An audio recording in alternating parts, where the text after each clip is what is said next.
بسم اللہ الرحمن الرحیم۔ خداوند عالم کی حمد و ستائش۔ شروع اللہ کے پاک نام سے جو بڑا مہربان نہایت رحم والا ہے۔ سب تعریف اس اللہ کے لیے ہے جو ایسا اول ہے جس کے پہلے کوئی اول نہ تھا، اور ایسا آخر ہے جس کے بعد کوئی آخر نہ ہوگا۔ وہ خدا جس کے دیکھنے سے دیکھنے والوں کی آنکھیں عاجز اور جس کی توصیف و ثنا سے وصف بیان کرنے والوں کی عقلیں قاصر ہیں۔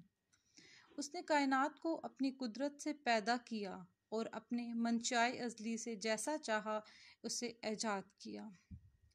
پھر انہیں اپنے ارادے کے راستے پر چلایا اور اپنی محبت کی راہ پر ابھارا۔ جن حدود کی طرف انہیں آگے بڑھایا ہے ان سے پیچھے رہنا، اور جن سے پیچھے رکھا ہے ان سے آگے بڑھنا ان کے قبضہ و اختیار سے باہر ہے۔ اس نے ہر ذی روح کے لیے اپنے پیدا کردہ رزق کے معین و معلوم روزی مقرر کر دی ہے۔ جسے زیادہ دیا ہے اسے کوئی گھٹانے والا گھٹا نہیں سکتا، اور جسے کم دیا ہے اسے کوئی بڑھانے والا بڑھا نہیں سکتا۔ پھر یہ کہ اسی نے اس کی زندگی کا ایک وقت مقرر کر دیا اور ایک معینہ مدت اس کے لیے ٹھہرا دی، جس مدت کی طرف وہ اپنی زندگی کے دنوں سے بڑھتا اور اپنے زمانہ زیست کے سالوں سے اس کے نزدیک ہوتا ہے،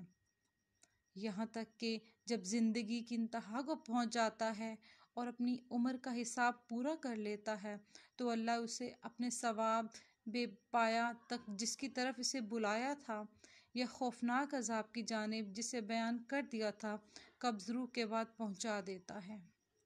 تاکہ اپنے عدل کی بنا پر بروں کی اس کی بدعمالیوں کی سزا اور نیکوکاروں کو اچھا بدلہ دے۔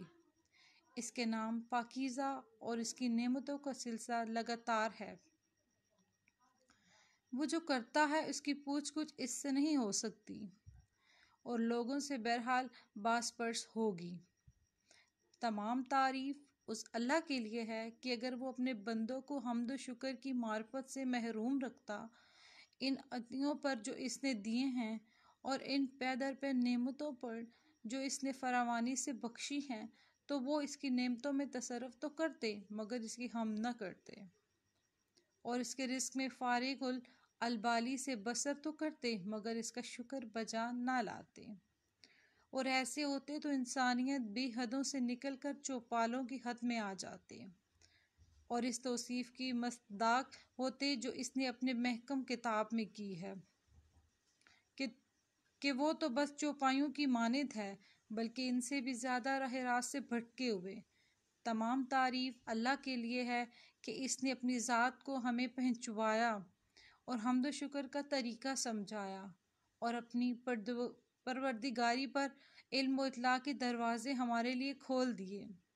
اور توحید و تنزیہ و اخلاص کی طرف رہنمائی کی، اور اپنے معاملہ شرک و کجی میں ہمیں بچا لی۔ ایسی حمد جس کے ذریعے ہم اس کی مخلوقات میں سے حمد گزاروں میں زندگی بسر کریں اور اس کی خوشنودی بخشش کی طرف بڑھنے والوں سے سبقت لے جائیں۔ ایسی حمد جس کی بدولت ہمارے لیے برزخ کی تاریکیاں چھٹ جائیں، اور جو ہمارے لیے قیامت کی راہوں کو آسان کر دے اور حشر کے مجمع عام میں ہماری قدر و منزلت کو بلند کر دے، جس دن ہر ایک کو اس کے کا بدلہ دیا جائے گا اور ان پر کسی طرح کا ظلم نہ ہوگا،